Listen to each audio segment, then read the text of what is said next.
All right, welcome to the UCW Radio Show, and this is the show where we bring out some awesome guests. Today's no different, and I'm not even mentioning names. Well, actually, I am. We're bringing on Matthew Jaeger. We're bringing on Carolina Espiro.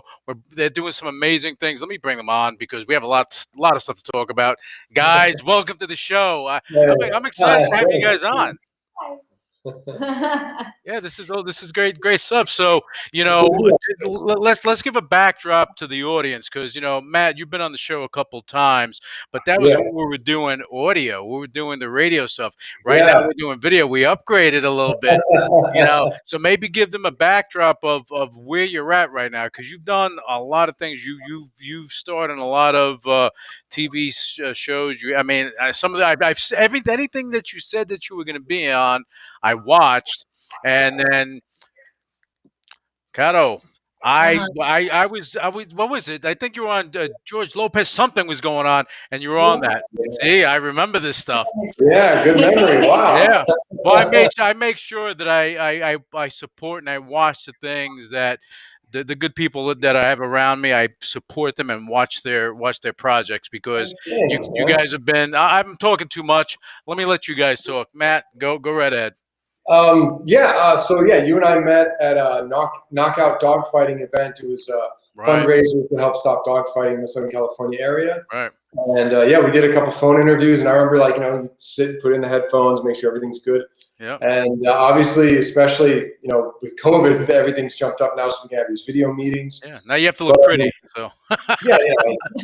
Before that, I could just sit in my underwear and Don't pan the camera down. We will stay Yeah, up. we're still sitting in our underwear. It's just, we decided to get dressed up on the tap. We're very news anchor right now. Yes. Oh man, too funny. And since the last time we talked, that was a few years ago. I mean, we got married, and I then can't believe that was before we got married. I know. Yeah, we got married. Congratulations.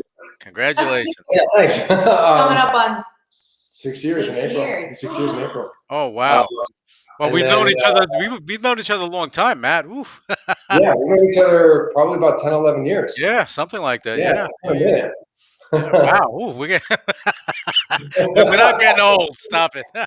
Yeah. Just keep on that. We were both in our 20s when we met. Yes. Sure. Yeah, exactly. I think we all graduated high school at that point. I think so. Yeah, I agree with you. I'm not gonna argue. But yeah, man, since then we've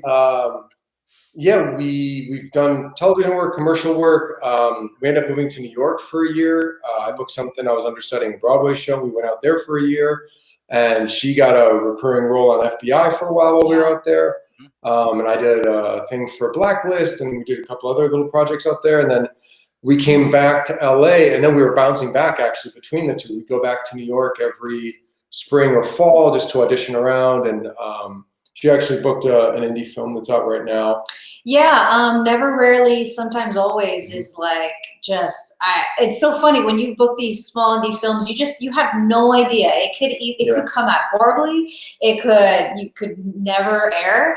But this one, well, we knew it was going to probably be something. It was directed by Eliza Hittman, and she was involved with the people who did, Moonlight. Is it Moonlight or Moonlight, and If Beale Street Could Talk. So I had a feeling that this would probably go somewhere, but yeah, it's been just rocking out the festivals, and sadly, luckily we were able to see it on the big screen the day, the day the theaters closed. They were going to have their grand opening, their grand premiere the next day. We saw it the day before, and on that evening they closed the theater, so they never had that was when everything went to lockdown. Oh, wow. They didn't even put the posters up yet.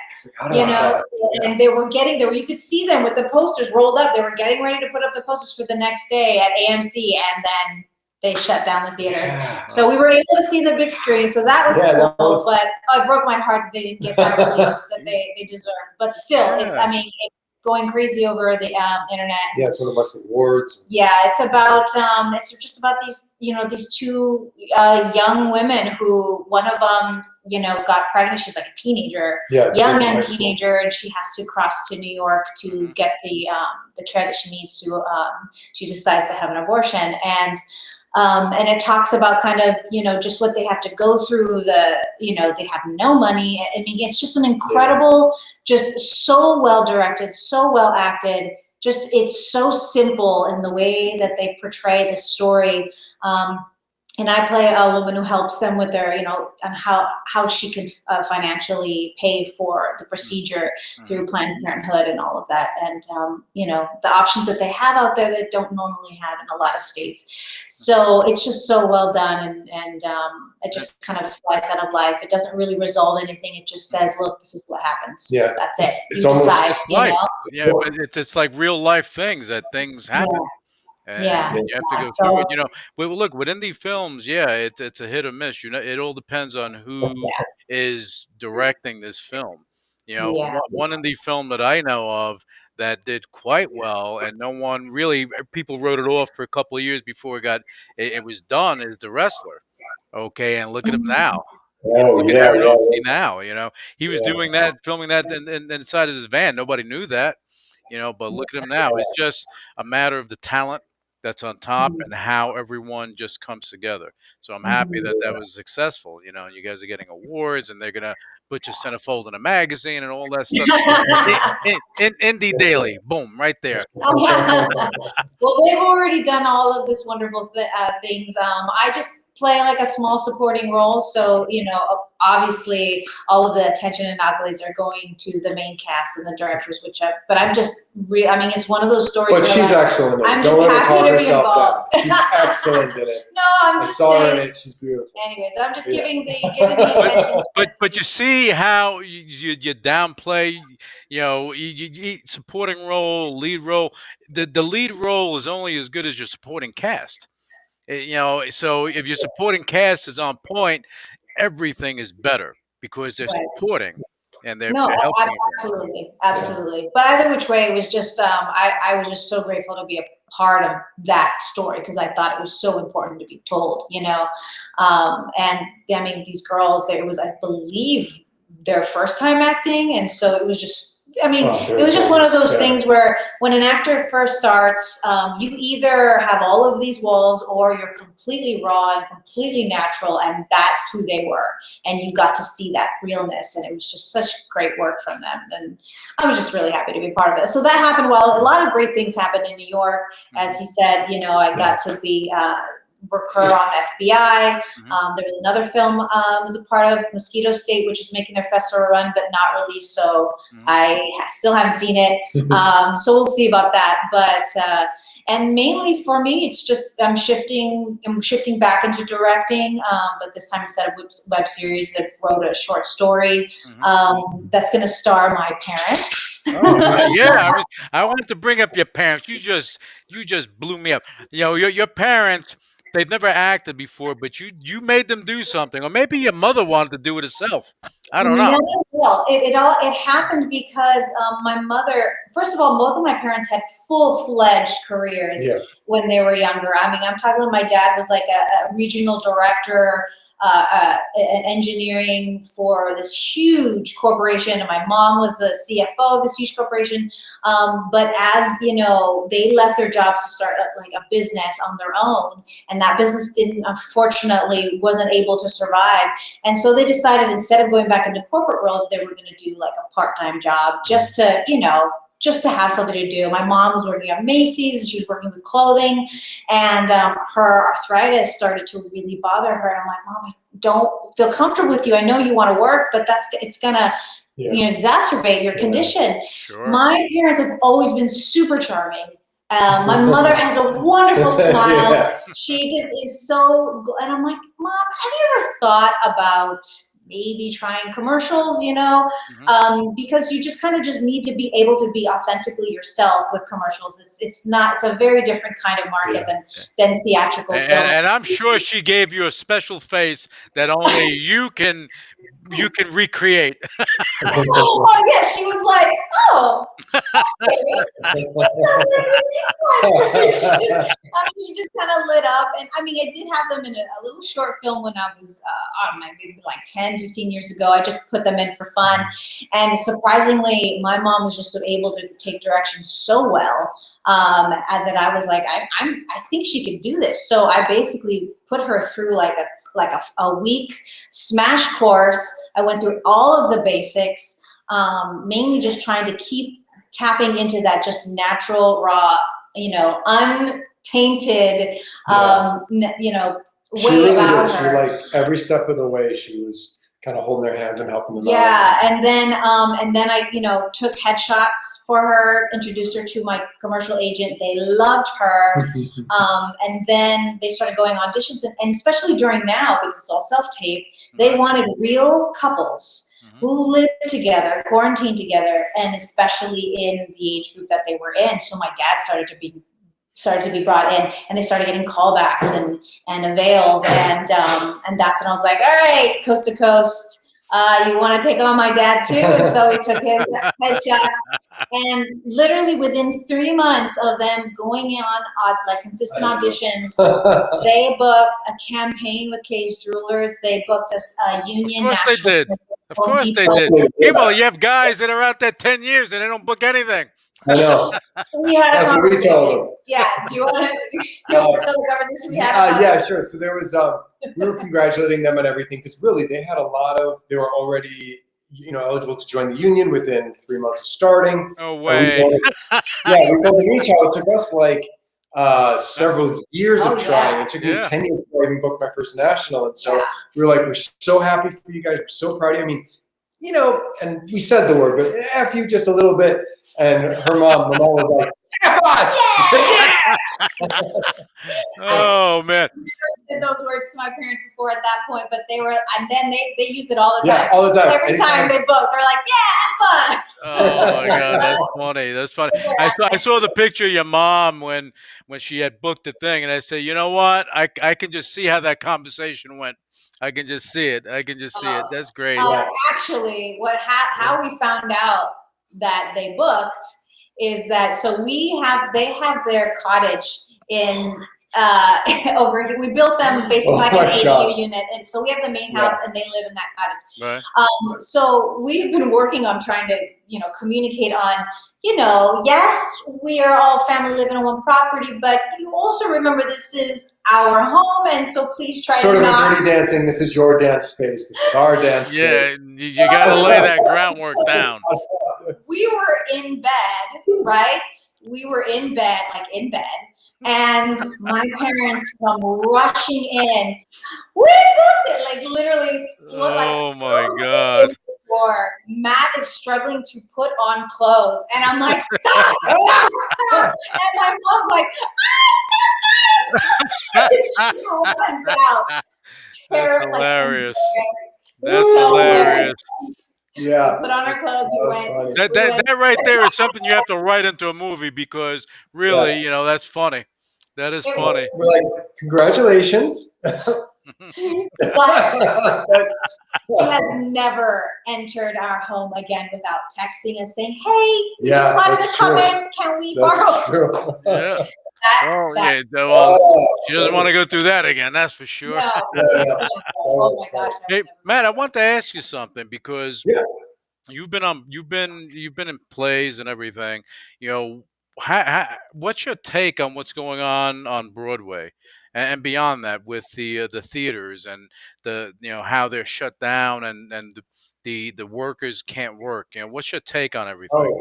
I mean, of course, it's heartbreaking to see it down. I mean, especially because we got to know a fair number of people who they make their living on Broadway, and seeing that they're just not able to do it. I have a good friend I went to college with. He and his wife both work on the production side.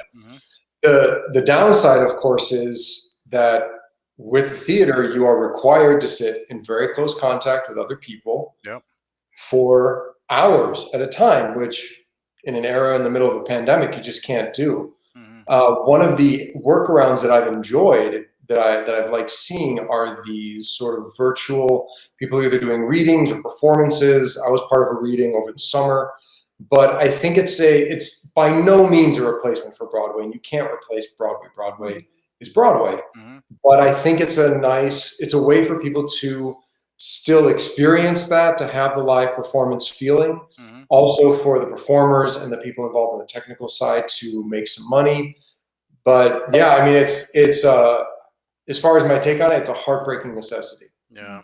Otherwise, you think about a Broadway house, they average about 800 to 1,000 people. All you need is one person who's sick, and you just created a super spreader event, and you just can't. But Yeah. I remember actually the day that Broadway closed down, she kept asking me, like, what's wrong? What's wrong? What's wrong? It was the first time that I realized how serious COVID-19 was. Right. We hear about things like SARS and MERS, and it's always over there, somebody else's problem. Right. And then Broadway was like, we're shutting down. And I mean, we were in New York when there was a snowstorm and Broadway stayed open. Yeah. Right. I think they closed one night because all the subways had to shut down. Yeah. That was it. And so when they were like, we're closing for the foreseeable future, I'm actually getting chills as I'm talking about it. Like, I was like, wow, okay, so we need to get ready that this is going to be a thing. And so, yeah, so we went out and we got some food, and we kind of prepared for what might be a long haul. Well, you're a nature man, you know all about it.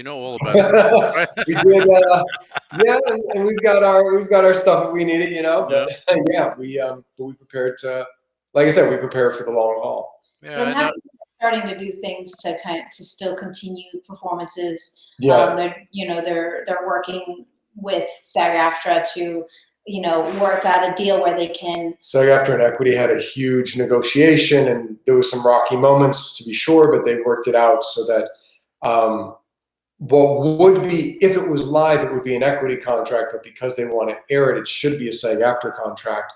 There's now a waiver where it can still be an Equity contract, so that you can get people who normally work in Equity and rely on those health credits and rely on that income for their pension, all of that. Yeah. They can do basically that. Making these performances available streaming, as opposed to, obviously they can't make it live, but to make it available streaming, and yes, that crosses over into TV, film, theater, and that kind of thing. I think that's one of the nice things. I mean, obviously this has not been, everybody likes to say 2020 was a really hard year, and it was, but watching how people have come together and worked together to find these kinds of answers. Right.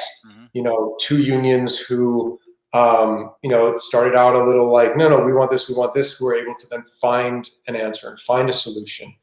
And just seeing, almost anywhere you look, there's a lot of fear. And I think we hear a lot on the news about the divisiveness that's been going on, and that's definitely there. But on the other side, there are those people in those times when you get to see people coming together to help each other out. And that to me has been, I guess, the silver lining to what otherwise has been a difficult situation. Yeah, I think people need to come together to help each other, because I mean, in Hollywood and Broadway, I think a lot of people don't understand. It's not just about the gig. It's everything that's associated with it, because you're talking about insurance. It's like you're working in a company. You have insurance, you have this, you have that. And when you don't have that, it impacts your lives. It impacts your family and everything else. And then you have the trickle down effect. So I don't think a lot of people understand that. There are a lot of ripples that go out. Yeah. Look, I understand how the unions are, but you know what? In a crisis, you got to put down your ego and just make it work so people can get to work as they can, if they can. Well, I think that's one of the reasons why I'm so grateful they were able to come together and do that. And in a weird way, I feel like there's been a new push to unionize, because of course you also have people in situations like this who are trying to sort of take advantage of things because people are desperate. And so you need groups like unions who are able to say, no. I know that right now this person's desperate, so they're willing to work for a bag of peanuts, but you actually need to give them a livable wage, and you need to make sure that they're not just working themselves into poverty. Well, that's what was happening, I believe, with Tenet, right? That was a big thing with that movie, that they were trying to prevent it from being aired or going into theaters or something. There was something with that had to do with the union. I honestly don't know anything about that. Yeah. Who's in it? I don't know. It was that big movie Okay. that came out, big movie. I don't know. I haven't seen it, but I know that during that time, they said if you are in this movie with this guy that you can get banned by the union or something, And I thought it was kind of extreme, you The know. only, the only thing I could think is if they shot it under a non-union contract. Yeah, if they probably, I mean, usually something like that would happen if they like broke the contract, and and it's not like if anybody works on it, they're banned. It's union actors are not allowed to work on it because they have broke their contract with SAG-AFTRA. This project is no longer union until they re-sign or they basically behave in a good faith manner. So that kind of stuff doesn't get extreme until they are pushed to be that extreme, because again, it's the only way to make sure that these people are following the rules and making sure that they're protecting their employees and in health, in safety as well, financially. So if they are doing things to break those rules and endangering their actors, well, in this particular case, specifically actors, that it's the only way to make sure that doesn't keep happening. Because if they don't put those extreme measures, then that another film and another film and another will continue to do that. I do know there were a couple, and I'm trying to remember which ones. One of them I think was a Michael Bay film that was starting out, and they released what were called do not work notices, which was letting all members know that right now this film, and what it was early on in the pandemic. There were certain productions who decided, you know what, we're just going to go ahead and do it anyway. And the unions were like, no, you can't do that unless you have certain. And then that was what led to, a part of that is what led to the AMPTP and both the directors, producers, and technical and actors guilds coming together and releasing those guidelines for everybody to be like, hey, here's how we're going to do it safely. Everyone acknowledges there's no way to be 100% safe, but at least have some things in place. And we've both worked during this time, and I can tell you that having those protections in place have been a huge relief, because you're going, because you're not putting yourself at risk, You're not putting yourself at risk, and you're also not like bringing, because we're both guest actors, so we come in that way. For me, I'm not sure if it'd be worse to catch it from them or to know that I was the one who brought it in and got other people sick, especially if somebody ends up either getting really sick or even dying from it. Right. So even that, the risk in a lower scale, the risk is shutting down the production because you've exposed everyone, and so everyone's lost their job, like down to the grip and the PAs. They all have to be let go because one person decided to not, take the test or whatever. And so, I mean, to this day, there are still, I know, many union actresses who refuse to go on auditions because they still don't feel like it's safe enough. So there's still so many actors that are not working, waiting for either to get, their vaccines or just until they can feel more comfortable that things are really safe. Especially if they're older. Especially if they're in that high risk group. And for a fact, I really, really believe this, that if the union did not come in, strictly and saying, follow these CDC guidelines, or we will not, we cannot give you our actors, if that didn't happen. I mean, I know when my parents first did their first commercial, it was not union, and so they never tested for COVID. They were going to have, their set not tested, and we had to fight with our agents and say, absolutely not. You have to at least have anybody that is within 6 feet of my parents. They have to be tested. Background, if you're going to have them without, because they can't shoot without a mask, if you're going to have them within 6 feet, then they have to be tested. If not, you need to push them out, and they have to be background. They're both on the high risk. Right, and my dad's diabetic, and so if we did not push for that, they would have had this set, with background and everybody without masks, just doing their thing, on a union set. That would never have been allowed. Now it's different. I think they're getting a little more strict, but it's still a little. They want to stop the spread. That's why Tom Cruise was yelling on set, and but then people said he he exaggerated. He went over the top. But the thing is, not really, because again, you impact people's lives. If you, let's Yeah. say you go on set, you're sick and you don't know, you're not tested, and you get three other people sick. Now those three other people get 10 other people sick. They don't know, and all of a sudden by Yeah. the end of the day, everyone's sick, and you shut down production, and that's tens of Mhm. millions, if not hundreds of millions of dollars that is just frozen. It's a Right. lot of money lost from Yeah, a lot of everybody money. and possible people's health. So. Right. Yeah, yeah, so that's I think that hopefully at some point this year things open up a little bit so people can get back to work, especially on Broadway. Movies and Yeah. TV, you can work around it, Well, we commercials have you can run on residuals. Broadway, you can't. We have passive income. Whenever they show a TV show or a film, they make money on our image, and we get a little tiny piece of that. And so Royalties there's don't hurt, let me tell you. yeah. I mean, I love the residual fairy. Every time she comes, we're happy. Yeah. But that's a little bit of passive income that as a on-screen performer you have, whether you do commercials, TV, film, whatever. But for Broadway, you only get paid if you're performing. And Right. so I know people on Broadway there are some people on Broadway who are really hurting right now. Yeah, hopefully things loosen up a little bit and they come up with alternatives where these people can get to work and safely, which is important. Now, shifting from the COVID and the Broadway, I'm going to the screenwriter, script writer. One of you two are writing. I wonder who that is. And it's funny because I swore I would never do it.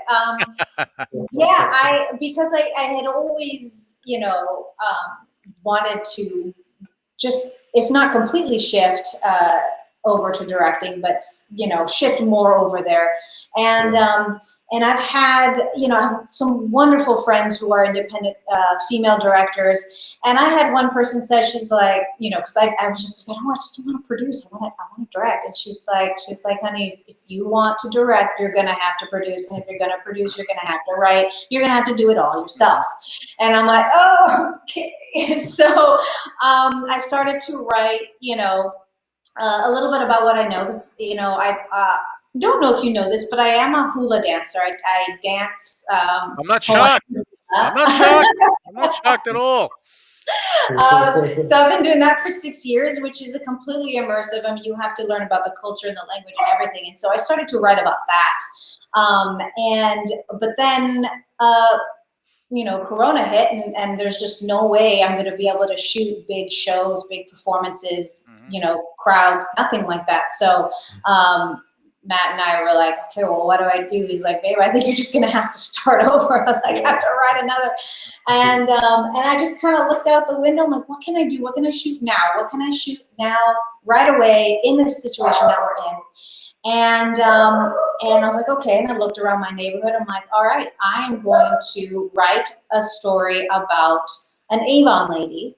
And then my thought automatically went to my mother. Oh, yeah. I was going to say, just right on the mom. I'm sure you have a million and one stories to come out. Yeah. And so I was like, this Avon lady is going to be a woman who is an immigrant, who became an Avon lady to practice her English, but is just not very good at it. She can, she only knows what's on her card, her pitch. And she just gets, turned away, just left and right, boom, boom, boom. And I'm like literally chased down the street by a dog. I mean, there's just all these little, just fun little parts. And then till she meets an eccentric neighbor who decides to just kind of bring her in and teach her that,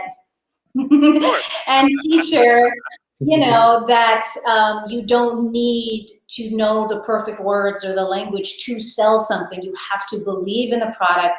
And so for example, he kind of is like, okay, pull out like a couple of perfumes that you have for sale. And some of them, the names are like Salacious Sugar and like titillating. That wasn't too uncomfortable, right, Matt? Oh my gosh, it was great. And so he shows us like, okay, now listen, smell it, listen to the words. What does it evoke in you, And then he starts playing Marvin Gaye, and she's like, she doesn't know what the words mean.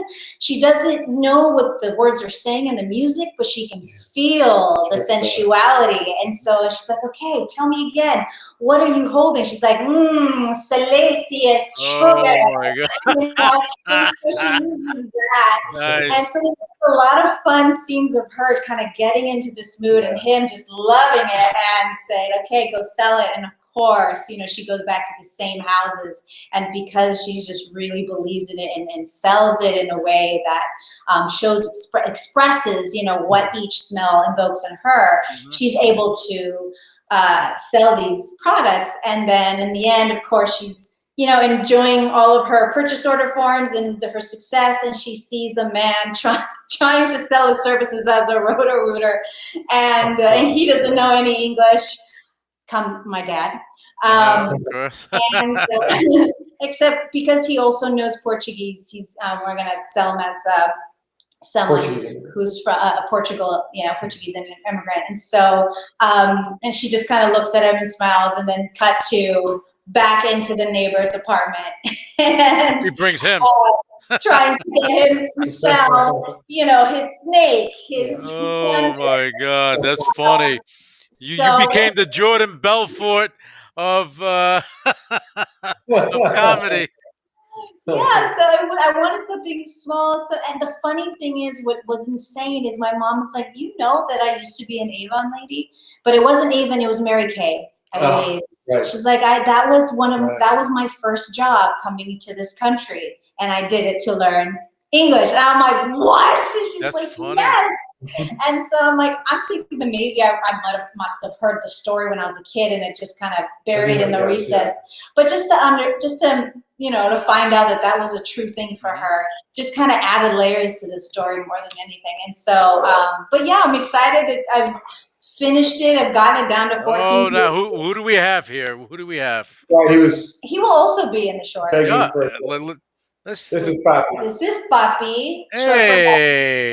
Hey, Papi, how you doing? He's also been in several commercial auditions. Really? Oh yeah, as has Honeybee, who's a little too big to pick up. She's a German Shepherd. Yeah. Yeah, that's a little bit too big. I don't think she'll fit in this shot. I don't. Yeah, I'm very supportive of her entrance into directing because I think that's awesome. I think it's awesome that you're able to pivot and you're not afraid of it. And you're coming up with ideas, because that, to me, even with your mother coming in when you guys were in bed, that's hilarious. Write that into the script. Write it in. But what is this going to be, a show, or is it going to be a film series? What is it going to be?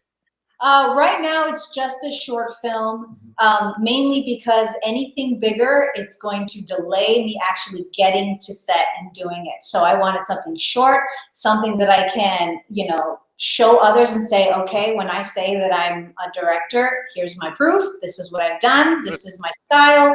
And maybe put it to festivals to be able to get it to, mainly I want to connect with other people so I can start doing more and just, start that resume. And it's becoming easier and easier to do this pivot, mainly because of, my dad was the first person who said, I really love your work as an actor, but I really think you belong in the director's chair. And then I was like, okay. My mom would say the same thing. She has the soul of a director. And then he would say the same thing. And I was like, well, the people who know me the best see this in me. And so, and I also have this, when I am on set as an actor, I tend to be like, that's not going to work with the shot we did before.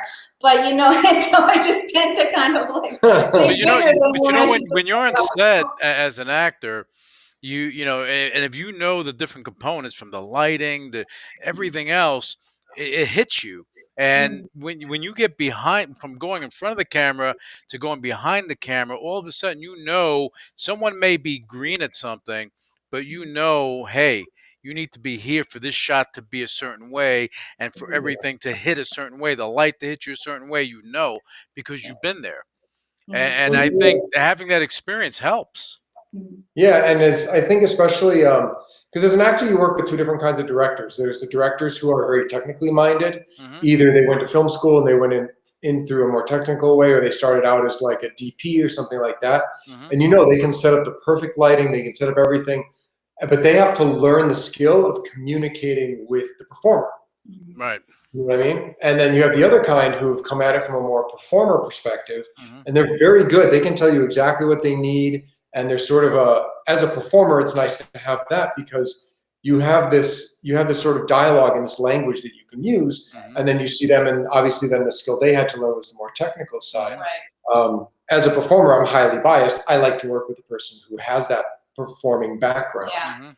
And as an actor, I feel the same way. Yeah. Like Well, it's it always, makes it easier for you though, yeah. because Yeah. you can actually enjoy what you're doing, and you're not teaching the director where you should stand and how the lighting's going to be. Because I guarantee you, especially Kato, like I bet you're there. You're like, wait a second, if I was 2 feet this way, it'd be better, and you need to let them know.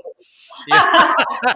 It's hard not to let them know. It's hard to be like, okay, they know what they're doing. And then you have to, and Matt does this too, you have to find in your own way to kind of help, Yeah. You know that the camera at the corner of your eye is here, and you know it's getting dangerously close to blocking the other person. So you just kind of counter to help, that kind of thing. And that is something that is good knowing, going into that. But more than anything, it's just, the struggle I feel with directors is that they have an image, they have a vision, and they have to somehow communicate it to their crew, but also communicate what they're trying to say or trying to envision to their actors.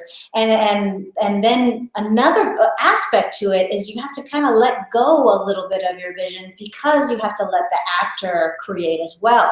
And that letting go is what is I find a lot of directors, writers, any creative aspect is very difficult, because you're married, especially as a writer, you're married to what you're to the characters you created, and every step of the way, the director, the producer, the any kind of creative person that comes in will alter that a little bit, but hopefully for the better. And that synergy that comes, that true art that cinema has, because there's so many components, so many people that affect the finished product, which is why I believe it's so different than any other art form, in that I can't imagine any other art form requires so many people, so many just influences to create this finished product that remove any one of them and it would have changed. It has to be a very collaborative. And true magic can come out. But when you have that magic, you have those people that are all in tune. It's like a symphony, because everything's working nicely like a machine. You just need one person out of whack, and then all of a sudden, and I've seen it. I was watching a movie with Bruce Willis, and he just did it recently, and it just came out. I was watching it, I'm looking at it, and the other actors are like, there was some guy from One Tree Hill, and he's there.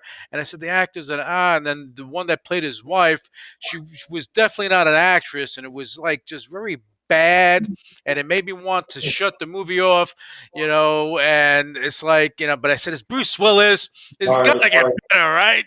It's got, I mean, I guess I'm going to be in Die Hard mode until we get to it. So, a knife came out and everything, so it got better.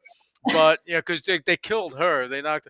But the bottom line is that when you have one actress or actor in a film that can knock everything out of sync, and it doesn't matter, you can try to cover as much as possible, but if they're out of sync, it just knocks the flow, I think. Well, and I think the best kind of director, using the symphony you're talking about, is like an orchestral conductor. They're able to keep everybody going towards the same goal, but then allow them to have their own freedom. There's in September, I had one of the best experiences I've ever had on a TV show. I shot a couple episodes of a show that I can't, they've asked us not to say which show it is yet, but it'll be coming out in the late spring, early summertime. Okay. But there was a scene where we're in the hospital, and I'm playing a doctor, and this person has come out of their bed before they're really ready to. And what was written was the dialogue between this character and these two characters who were regulars on the show. And it was just weird, because in the midst of all this stuff running around, so I started ad-libbing just a couple things that were loud enough for my mic to hear, but wouldn't be picked up by the other mics if they didn't want to use it. Because there was something that wasn't quite working, and we had done a couple takes, and it wasn't really like, we'd done a couple rehearsals, and it wasn't really working. So I tried just adding a couple things in there, and the director came up was like, yeah, keep doing that. Feel free to just go nuts, ad-lib. And so I ended up like ad-libbing this whole scene happening underneath their conversation, and the director and I started working together. We tightened up what the lines were, and as a guest actor, you're not often given the freedom to just do that. So being able to do that, but then having a director who recognized like, oh, that's why it wasn't working. But that's a good director because the ego is not there. It's about the end result. Yeah, he's just like, okay, oh, that's why it wasn't working, because they're in the middle of this massive emergency situation and none of the emergency people are talking to each other. So as that happened, and then some of the other actors started throwing in a couple things, and so we were eventually able to create this whole scene that was the backdrop for the main scene that was happening.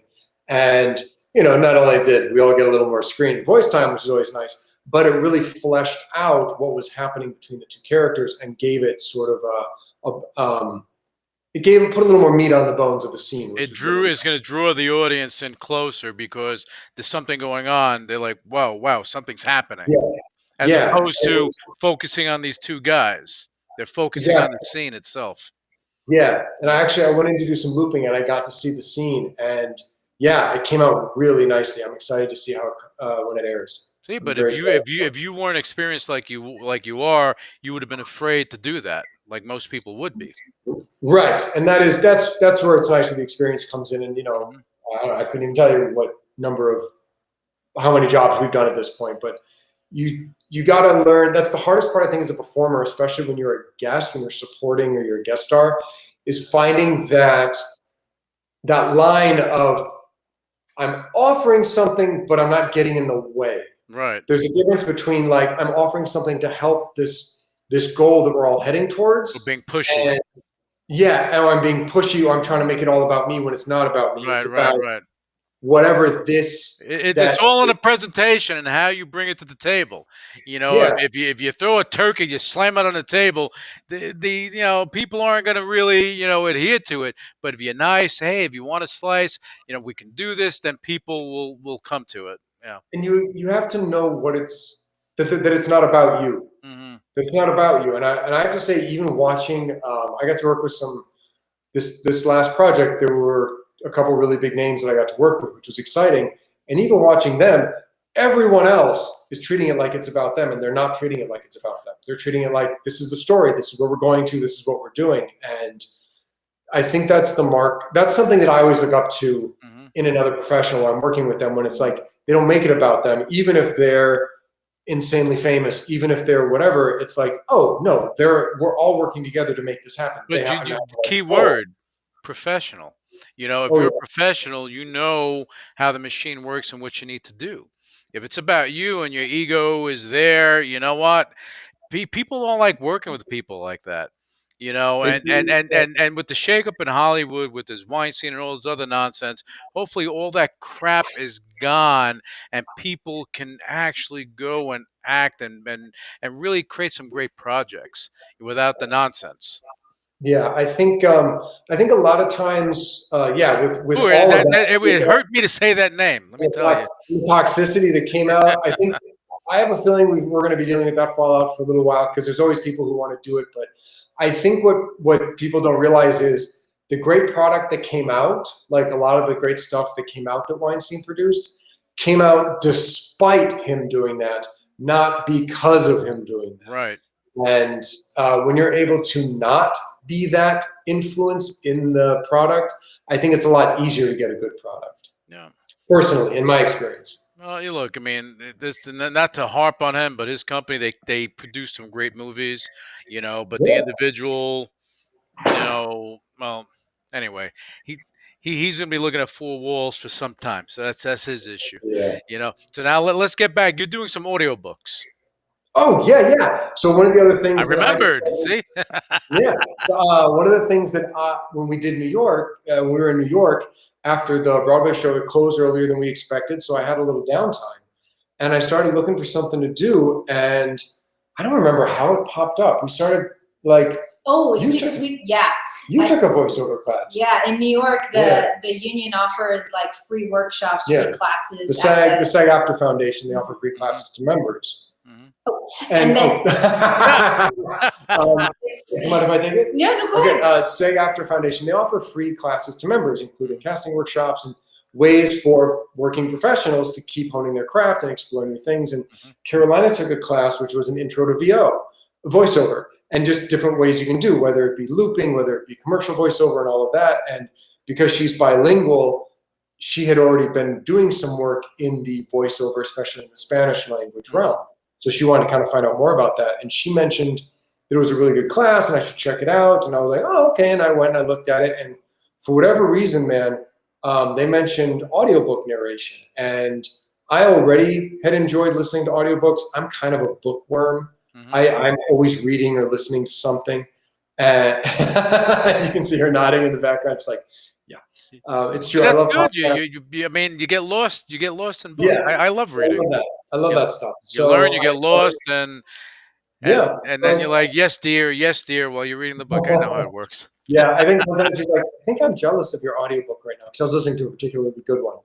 But anyway, I was so I started doing it and I started auditioning and I booked a couple just, like lower level kind of books and I read a few of those. And then we came back to LA and I plunked down some money and I actually bought a voiceover booth and I was auditioning for books and I booked this. It was the first of what's planned out to be 5. And now I've done the first 2 of the Thomas Wildest series. And it's about this young man who discovers that he has, magical powers like so many. But the thing that I like about it, because I'm kind of a nerd, is the magic is all based in physics and quantum physics. So when he's learning a new skill, it's based on, there's one part where he's learning translocation. And they're using the principle of quantum physics that subatomic particles can be in multiple places at the same time. And they extrapolate that into using that for this. And I mean, I may be biased because I'm the narrator. I think it's incredibly well written. It's Thomas Wildest and the Book of Sorrows is the first one. The second one is Thomas Wildest and the Wizard of Sumeria. And it's been a real joy to work with the author. And we actually, when lockdown first happened, I had this idea. I said, hey, would you let me do a live reading, a chapter a day of your book? Because I had a lot of friends who have kids who they're like, I don't know what to do with my kids. They can't go play with their friends. They can't go to school. They're going crazy. So we did something called story time for a couple months. And I just read a chapter a day. And so we started out with Thomas Wildest and the Book of Sorrows. And I was finishing up Wizard of Sumeria. And then I did a couple other authors who let me read their books, and I would always give the author a plug as a thank you, but they didn't ask for any rights or anything. We just did it via Facebook Live. And so right now you can listen to my dulcet tones on Thomas Wildest and the Book of Sorrows and Thomas Wildest and the Wizard of Sumeria by J.M. Bergen. And I'm guessing we should be scheduled around May or June to start on the 3rd one. I haven't read it yet, but I have to say, I really like J.M.'s writing. He started it as a story that he would tell his kids when they were going to bed.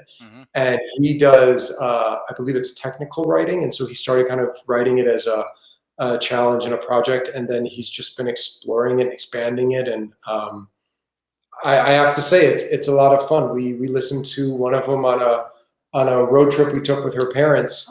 And we got back and we hadn't finished the book. And her mother reached out and was like, could we finish the book? She's like, I want to know what happens.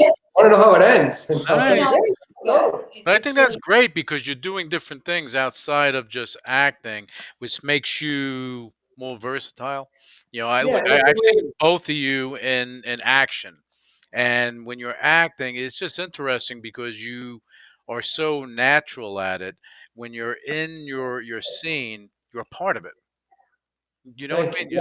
You're a part of it. It doesn't look like you're out of whack, you know. And well, some actors are like that. It's like they don't belong in that scene, but you're there. It's like you belong there. There was I think I don't know what show it was. I don't know if it was CSI or something or Criminal Minds, and you were there. You were in a grocery store or something. and you're walking by, did something. Oh, yeah, the Criminal Minds. It was at the farmers market. Oh, when I was because I remember all this stuff, and I don't know why, But anyway, but you did it. It was like so natural, and the way they kept zoning in on you and what you were doing. It was just pretty cool. Thank you. Yeah, that was a really fun project to work on. They were a fun crew. Yeah, I think as an actor, it comes to that. You try to train and you get all the skills you need. And I think the secret, the heart that I know I struggled with, is then you just throw it all away, and you may go in and do something totally different from anything you've practiced, and you have to be okay with that. And it's weirdly, I don't know if I didn't tell you this, so totally unrelated to anything. I help run the business for a kung fu studio that a buddy of mine and I run. Look at that. Yeah, we've now moved virtual via Zoom. It's called Five Families Kung Fu Sun Tzu. I did martial arts as a kid, and then I got involved in a guy who I had to stop. Some things happened, and I got connected with this buddy of mine who does Kung Fu, and we opened it up. But it's weird that, like, people don't think, like, oh, acting and self-defense and fighting go together. And they do in the way of you train. And then when that happens, you throw all that stuff out the window, and you have to just be in the moment.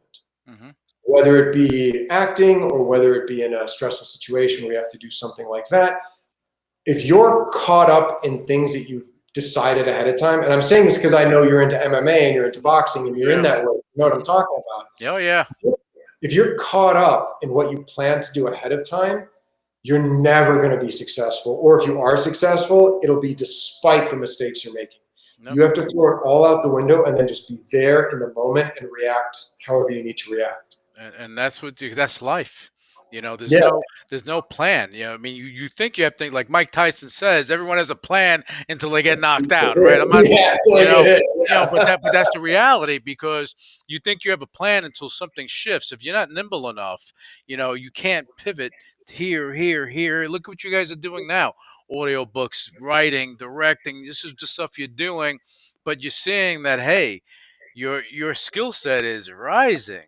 Okay. And that's an awesome thing. And and before we, because we're coming to the top of the hour, there are two things that we're gonna touch on here. Okay. First, okay, and I always do this when couples are on, couples in Hollywood. How do you guys deal with it? That's a big question. It's not easy, I'm sure. Maybe for you guys, but you wanna start off? You start, and then I'll just stay within those parameters. Yeah. And that's how we survive. And that's how we survive. That's it. Actually, I can't imagine doing this if he wasn't in the industry. I have, like, right now I have several friends who are actresses, and they are single, and they are trying to date. And I just remember this one story of this one woman who, she had a date and she had to cancel because she had this audition. And he's like, this is the third time you canceled. This is I said, this is a nice restaurant. I said it like why can't you just cancel your audition? And she's like, no, that is not how this works. It's like a job interview. I do not cancel auditions for anybody or for anything. And for what we call a civilian, which is someone not in the entertainment industry, they don't understand that kind of concept. Like if Valentine's Day is coming up, an anniversary is coming up, how could you? Our first anniversary. Our 1 year wedding anniversary.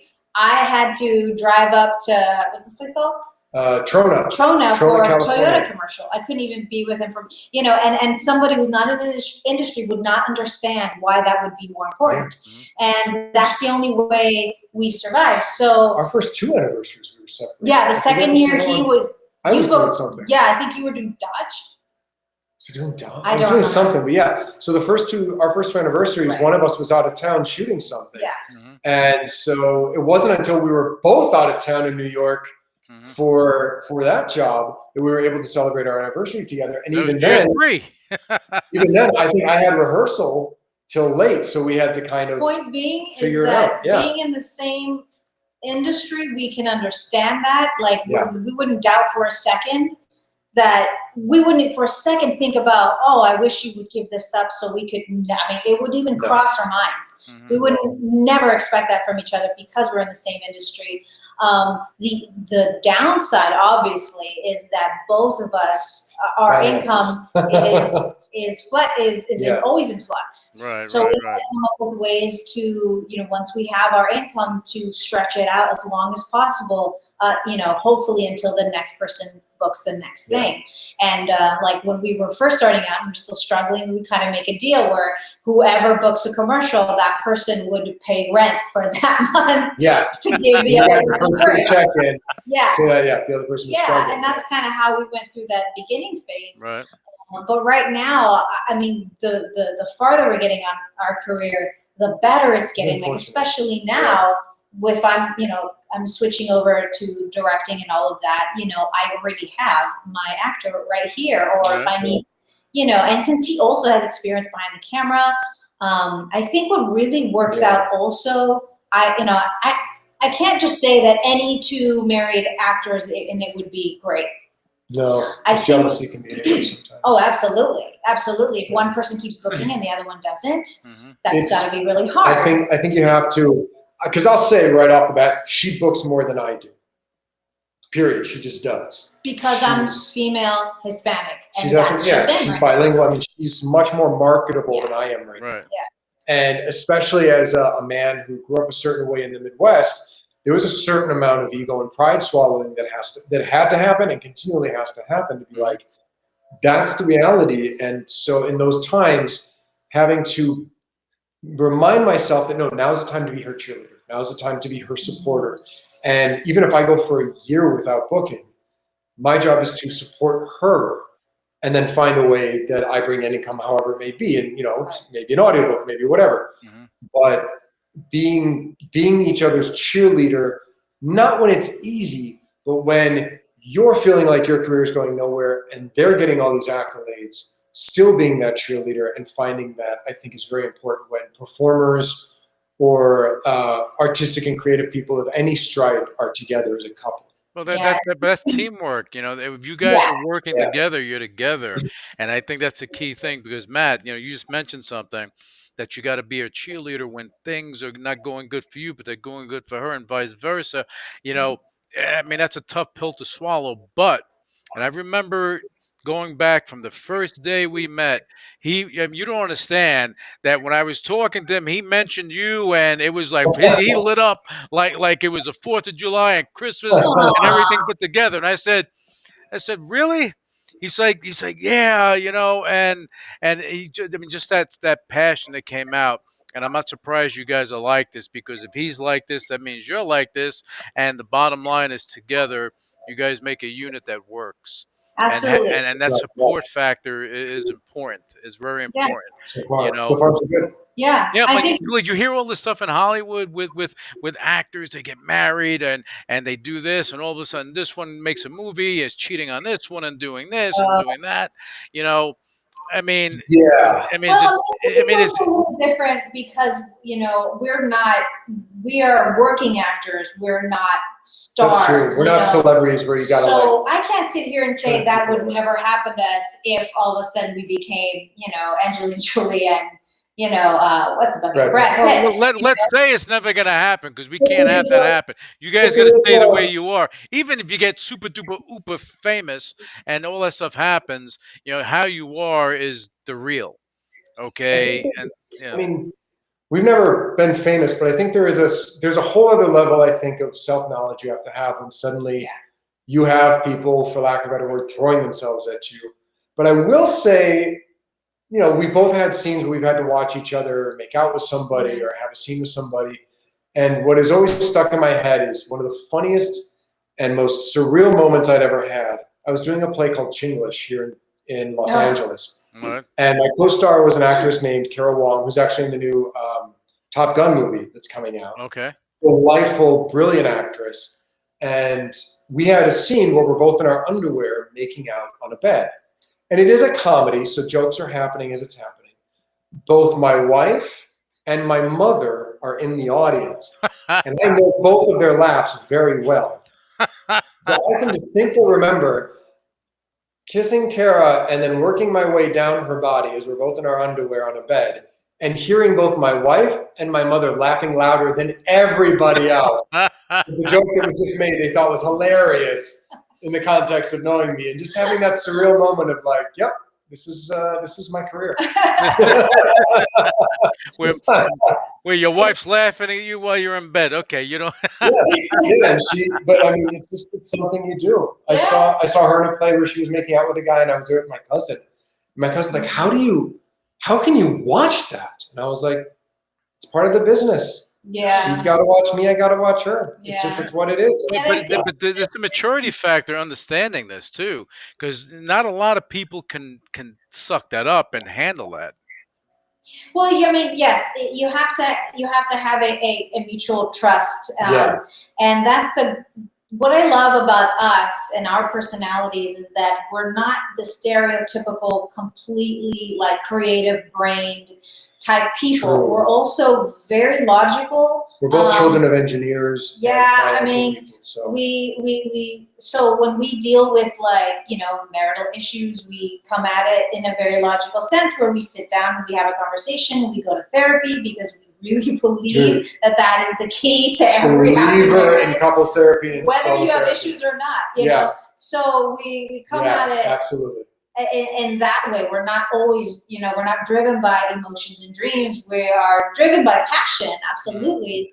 But we're also very logical type A people. So we and not only that, we shift our perspective of, two separate careers into this is a almost like a two-partner business. So if one person succeeds, then the other also does. So we try to be like, okay, what can I do to help you, get up to the next level? So if that means, if Matt's like, how do I help you become a great director? All right, I'm going to write something that's going to really highlight my talent, and I'm going to put him in it because I am going to help him get the footage that he needs to step him up. So we look at it as a team effort, like a business, like a corporation of two people trying to build this. Just imagine if more married couples had that mentality that you support the person you're with to help elevate them where they need to be or where they want to be, and then you do the same for the other. I think if more couples were like that, there'd be less divorce probably. But not everyone's like that. You guys are lucky, fortunate. The magical thing. Go to therapy. Sometimes it helps to have a third person be like, and you're like,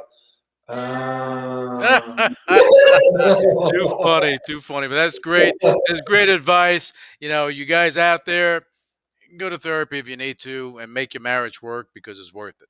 And you can see right here, it's worth it. All right. So now in closing, why don't you guys let everyone know how they can follow your career, follow, what you're doing, your websites, whatever you need to let them know.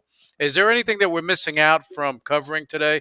Because I know I had some, I brought up all the that you're working on. The only thing is I have something coming up on the 6th. Is that 5th of February? 5th of February, which is in 3 days. Which I didn't even realize. I should have posted it, but I flew to Hawaii recently to shoot Magnum PI, and that's coming on the 5th at 9 p.m. And so I'm going to post stuff on it about that. But Hawaii, it was amazing, and I got to reconnect with my hula roots and all of that. But that was a fun trip. But yeah, as far as like. That's it for me, and then Mosquito State coming out. Yeah. Go ahead. For me, I'm MatthewJaeger.com is my website, but really the best way would be Instagram. I'm just Matthew Jaeger Actor on Instagram, and because I've got a recurring coming up on a yet to be unnamed show, but believe me, as soon as I'm allowed to say it, I'll be saying it. It's pretty big. It's pretty awesome. You'll be saying it. I'll be saying it. We'll let people know. And the next book in the Thomas Wildest series will probably be released If it stays in the same schedule, I haven't talked with JM in a while, but I'm guessing it'll be around June, July. The next audiobook will be happening. So I'll be announcing that as well. So yeah, the best way is Matthew Jaeger Actor on Instagram. And hey, if you want to learn Kung Fu, go to 5 Families Kung Fu San Su. Oh, there you go. We're on Zoom, so we have people who are you can do it for anyone. Well, you know, the thing is, when they come on Vero, then we can talk, because then we'll get some action. Exactly. We'll get some action, just so you know. You know, The same thing, just CarolinaSpiro.com. All of my handles on everything, Twitter, Instagram, everything is Carolina Spiro. So just my name, and then you'll be able to see and follow all of that there. All right. If you forget, just Google us and you'll run into our stuff. Yeah, that's it. Look, and guys, you know, I appreciate you coming on the show. For those watching and listening, you know, you're talking about a couple that I see being a future power couple. They support each other, learn from them, and, you know, be a part of what's going to be happening in their lives, because what they're bringing to the table is a little more than you know. All right, but I thank you guys for tuning in. You guys stick with me, and we'll Thanks for keeping us in your circle, man. I mean, you're always willing to deal and coming up with new stuff, and I love that you keep bringing us in every time you've got a new thing. So hey, we got to do this up, because we got to support each other, and this is what we do. And highlighting, see, I love highlighting people. As anyone that watches the show, they know I just love. I've been doing it for a long time. I'll continue to do it, because the talents that I see out there, you know, they don't get the play that they should, and you guys should get more play than you do. So this is what we're doing here. This is what we're doing here. All right, you guys, thank you. Stay with me. And for those that are watching and listening, we'll be back with you with the next episode of the UCW Radio Show.